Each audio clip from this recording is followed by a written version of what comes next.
The underutilization of BLACKPINK. It's no secret that BLACKPINK is one of the biggest girl groups of all time. Everything they touch, music, fashion, and brand deals turns into a massive success. The influence they hold as a unit is undeniable and global. Their name alone moves numbers. And yet, that success feels strangely disconnected from where they started: music. As of recording this video, BLACKPINK have released less than 35 songs across a nearly decade-long career. Let that sink in for a second. This isn't due to lack of demand, and it definitely isn't because of lack of success. So the question becomes, what's stopping them from releasing music? Hey guys. Now, before we really get into it, I know that intro was a little dramatic, but I want to make it abundantly clear, this is not an attack on the girls. I've said this in previous BLACKPINK videos and I'll keep saying it. My frustrations are directed at how things have been handled, not at the members themselves. I'm fully aware that this video might attract some passionate comments, and that's fine. This is just me laying out my thoughts. So if you're ready, let's jump in. The beginning. To understand where we are, we must know where we came from. The year is 2016. GFriend, Mamamoo, and Twice are currently dominating the girl group landscape with massive career-defining hits: Rough, You Are the Best, and Cheer Up respectively. Then, August rolled around and it was time for YG to dip their toe in the girl group market once again. Enter Square One, a single album featuring double title tracks Whistle and Boombaya that debuted to massive success. They topped the Billboard World Digital Songs chart, becoming only the third act ever to occupy the top 2 positions following Psy and Big Bang. So clearly, they were predestined to follow in their label mates' footsteps. YG had done it again. They quickly followed it up with their second single album, Square 2, released in November, consisting of Playing with Fire, Stay, and an acoustic version of Whistle. It's safe to say they were building a strong foundation. However, in 2017, the first crack began to show. As If It's Your Last, released in June, was their only Korean release that year, planting the seed for what would become the norm in the not-so-distant future. They followed this up by releasing a self-titled EP in August, effectively marking their entrance into the Japanese music market. It consisted of Japanese versions of all previously released songs, including the acoustic version of Whistle. Almost a year later, in June 2018, the group made their long-awaited comeback with their first mini-album, emphasis on mini, Square Up. It consisted of 4 songs, and it was undeniably their most successful release up until that point. The viral success of D4 just could not be ignored. Putting in my personal experience, this was the first song of theirs I heard, and I know I'm not alone in that. There were non-Kpop fans that were listening to the song, so their impact was starting to spread fast. Continuing their year of success, they featured on Dua Lipa's Kiss and Make Up. This was the second time I heard a song with them, and I have to say, that song went triple platinum on my totally legit and legally acquired, not at all hacked Spotify account. To end their monumental year, they released their first, longest, and also only Japanese studio album titled BLACKPINK in Your Area. What did they include on this album, you may be wondering? An official Japanese debut song with some B-sides and Japanese versions? Wrong. They re-released their previous Japanese mini-album and added Japanese versions of their Square Up EP songs. The only other difference is that they didn't include the Japanese version of the acoustic version of Whistle. Besides that, this is just a glorified repackaged album. The second crack has emerged. Now comes 2019. They released their second mini-album titled Kill This Love with the title track of the same name. Once again, emphasis on mini, except this time it was 4 songs and a remix to D4. Later on in the year, they released Kill This Love Japanese version, and it was the exact same EP, but as the name suggests, just in Japanese. Now, in 2020, they collaborated with Lady Gaga on the song Sour Candy. Again, it went triple platinum at my house. Then, finally, over a year after their last Korean comeback, they released How You Like That in June, and Ice Cream featuring Selena Gomez in August to gear up for their first studio album. The wait was finally over. October of 2020 was truly great. They finally put out a long-ish body of work simply titled The Album. It consisted of 8 songs and it was honestly pretty good. I never got around to making a reaction video for the channel, but being locked up in the house definitely made me stream it more. And then it happened. The Drought.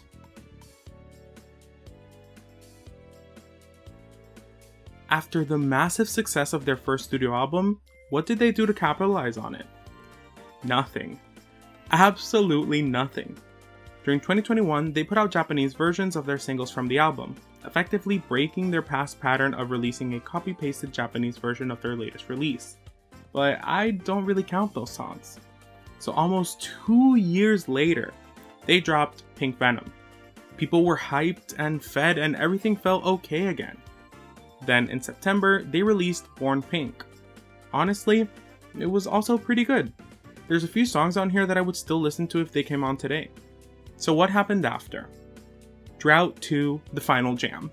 They did it again, but this time even bigger. They didn't put anything out for almost 3 years, prompting my video, should BLACKPINK come back? I mentioned in that video that I could make a whole separate video talking about why I feel YG's scarcity tactics didn't work, and that's what this video is. What is false scarcity? When covering BLACKPINK, one of the most important and prevalent concepts surrounding them, in my opinion, is false scarcity. More specifically, YG's scarcity tactics. But what does that even mean? According to Google, false scarcity or artificial scarcity is a marketing tactic that deliberately limits the availability of a product, even when supply is high, to create a sense of urgency, FOMO, fear of missing out, and higher demand. It manipulates consumer psychology to increase perceived value, often leading to faster, impulsive purchasing decisions. As for scarcity tactics, Google defined these as marketing and psychological strategies designed to increase the perceived value and desirability of a product, service, or opportunity by making it appear limited in availability, either in quantity or time. These tactics are rooted in the psychological principle that people place a higher value on things that are rare, difficult to acquire, or about to disappear. What does this have to do with the group?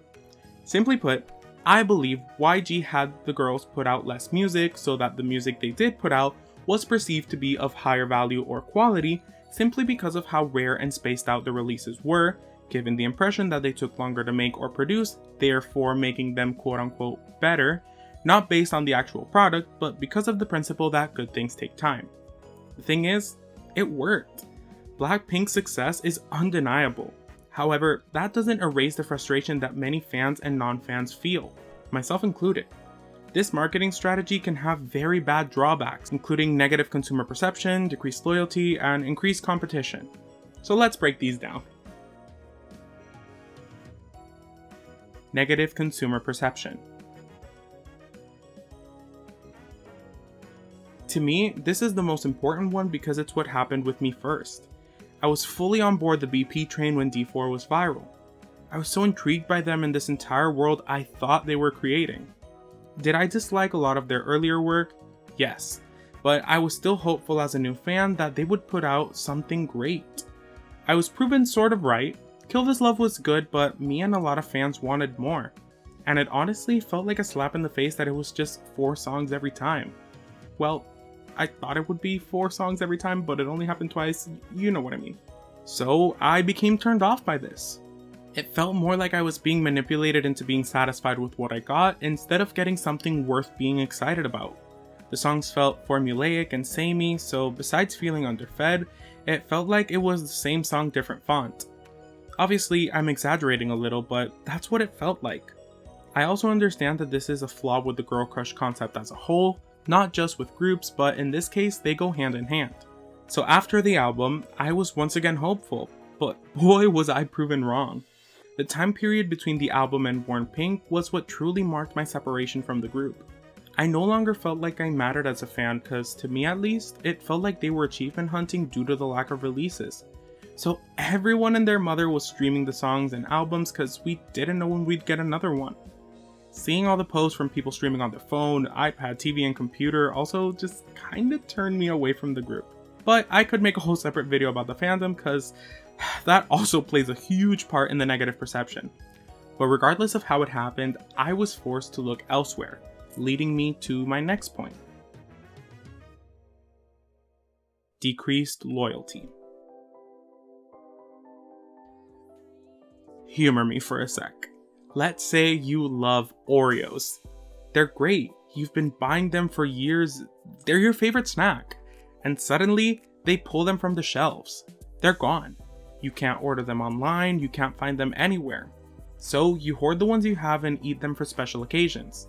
But they can only last so long without the taste and texture changing, let alone them spoiling. So you wait and start having withdrawals.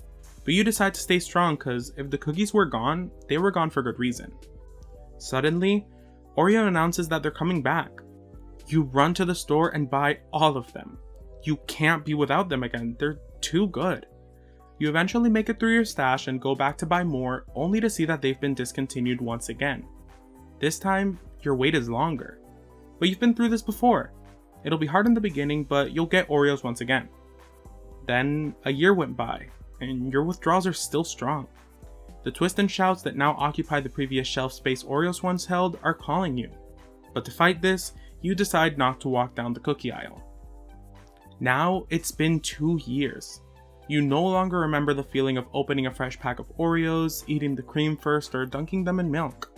So one day, you walk down the aisle to see that not only are there twists and shouts, there's chocolate sandwich creams, original chocolate sandwich cookies, chocolate cremos. Next thing you know, there's other cookies too. Not just chocolate sandwich ones, but vanilla cream ones, peanut butter ones, chocolate chip, oatmeal, cinnamon, marshmallow. So you decide to get one of each to try them out. And wouldn't you know, they're pretty good. But you would have never known if you didn't try them. In the blink of an eye, it's been 3 years.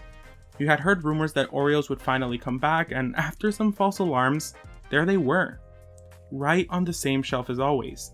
Same easy open shiny plastic packaging, same taste, same everything. They were back. But you already had some cookies at home you hadn't finished, and you really liked those cookies.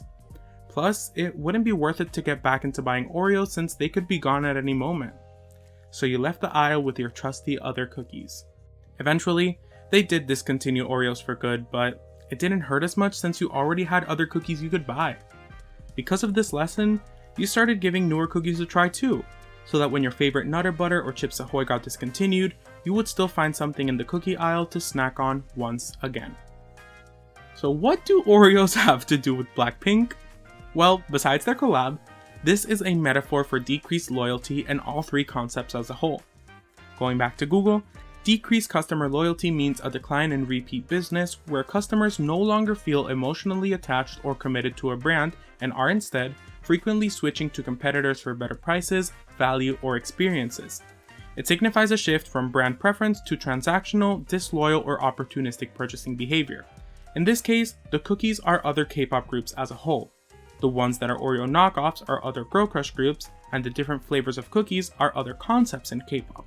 Nutter Butter and Chips Ahoy being stand-ins for the biggest or your favorite groups that fall into those concepts. I don't know if that made sense. So as I tried to convey, and as was my experience, during those droughts, I was forced to look elsewhere for new music. And I'm so thankful I did. I found amazing groups that I might have taken longer to listen to, or I might not have given the chance had BLACKPINK not gone on hiatus so often. But you can hear my K-pop story pieced together in some of my previous videos. But if you'd like a standalone video on it, I could definitely make one. So this hypothetical story showcases the 3 points I mentioned, so let's move on to the last one. Increased competition. As I stated, there were other chocolate sandwich cream cookies that came out to fill the gap in the market, aka competition. Competition is something that will always be there. Actually, it should and has to be there. Without competition, it just becomes a monopoly. With no incentive to innovate or grow, the dominating entity won't improve. In turn, they'll get comfortable. In this case, if there were no other groups pushing the bar in terms of release frequency, quality, and anything else for that matter, we as consumers would have no choice but to settle for less, because we wouldn't know better, or simply we wouldn't have another option. Specifically for BLACKPINK, they didn't really let this affect them. Regardless of their lack of music, they are still in the top tier of girl groups, so evidently not all three concepts I mentioned affected them fully. However, it's still important to note that they did affect them to some capacity. During their tour, I saw massive amounts of fan cams, videos, think pieces, and essays on how disappointing it was to see the girls give the bare minimum at times, especially when compared to their peers. Now, I'm not here to talk about their performances during this tour, as I have already shared my thoughts in the video I mentioned previously. However, it's still evident that the girls are lacking in some areas. Is that necessarily a bad thing, or should they not have a career because of it? No, absolutely not. We know that not everyone can be a Hyolyn, but it does bring into question their lack of significant improvement in a decade-long career. Again, I don't want this to become a war zone, so this is as far as I'll take this. But as it refers to this section, having that competition and just something else to compare to is extremely important when it comes to the consumer making their choice. We as fans get to decide who we want to support and who we want to give our money to. If you value great live vocals, you may pay attention to a more capable group. If dance is your main priority, there's groups with less demanding vocal lines that have more impressive choreo. There's obviously groups that have both, but also groups that have neither. One is not objectively more important than the other. Simply put, you will value something more based on your preferences. A simple concept.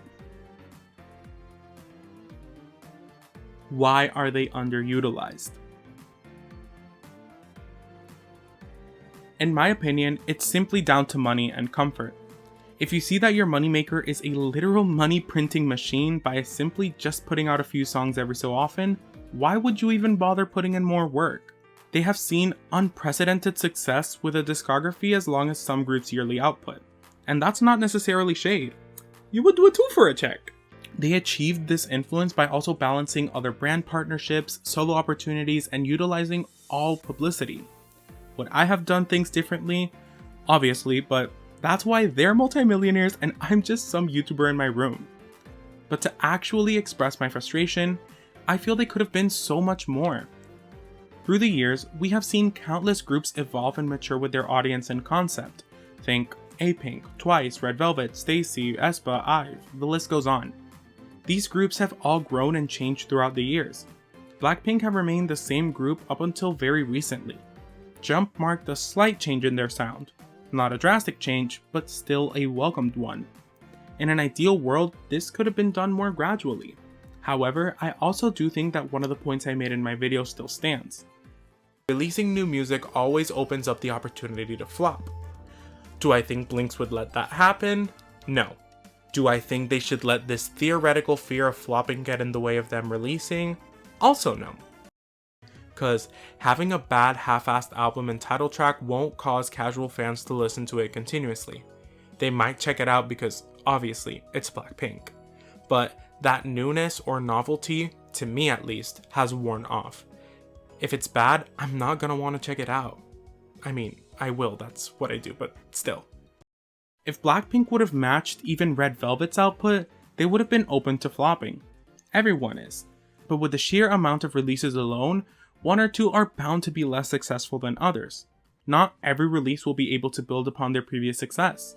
So scaling back the amount of releases sort of allowed them to curate things to, yes, be more samey, but also be what their audience was used to. Ultimately, I do feel this failed the girls in the long run. They weren't really allowed to explore other sounds and genres until they entered their solo eras. And while it kept the group brand cohesive, for me, it felt stale and overdone. By the time Born Pink came out, I was burnt out from Girl Crush. Even if they had done more diversity within Girl Crush, I think that could have prevented the listening fatigue a lot of us have. Just imagine, a bright summer concept or a chill winter Christmassy vibe. I don't know, I just feel that not all songs have to be a sort of bad bitch anthem. Circling back to how this affected them, because they never really strived for that change or diversification in genre or concept, the girls stagnated. And according to some very vocal people, they even regressed. They're obviously 10 years older and have been singing the same songs, but that's the main criticism. It's the same songs. Why are they getting worse at performing them? That can be due to a plethora of reasons, lack of practice, injury, etc. But that doesn't change the fact that some fans still feel duped. TLDR. So when I say BLACKPINK are underutilized, it really does come down to one core issue. They simply were not allowed to release enough music. Everything else we talked about today, the false scarcity, the negative perception, the decreased loyalty, increased competition, all branches off that one decision. When you strip it down, the problem was never talent, popularity, and certainly not demand. It was output. BLACKPINK were positioned as untouchable, larger-than-life figures, and in many ways, they lived up to that image.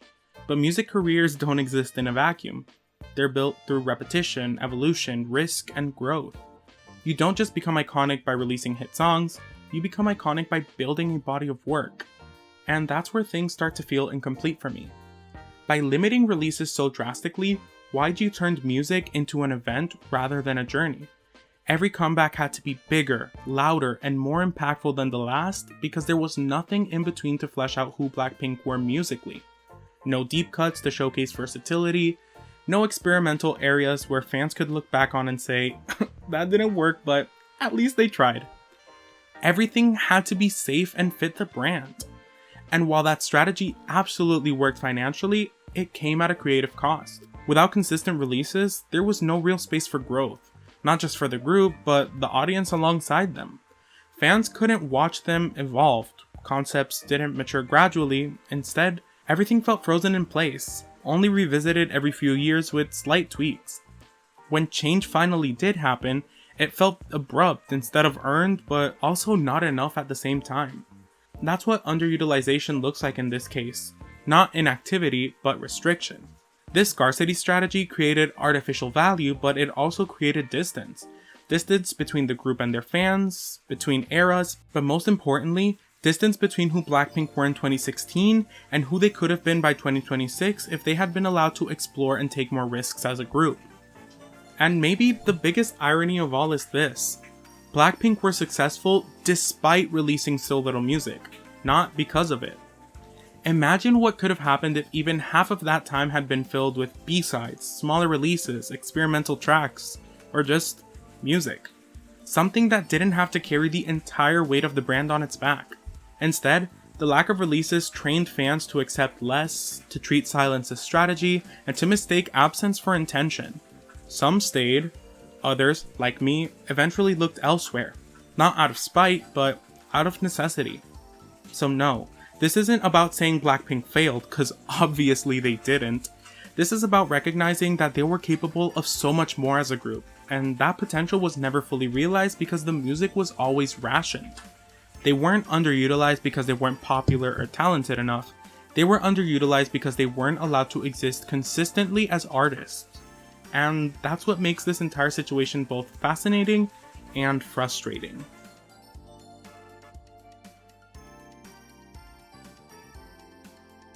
Thank you for hearing me out. I know this one is a bit on the longer side, so if you made it to the end, it truly means the world to me. But that's it for today. Thank you guys so very much for watching. Remember to like, comment, share, and subscribe. Click that bell icon so you're notified every time I post a video. Tell me in the comments down below, how do you feel about all of this? I know they're set to release another 5-song mini soon, so I'll definitely be checking it out when it drops. But remember that I love you all so much, and I'll hopefully see you very, very soon. Bye!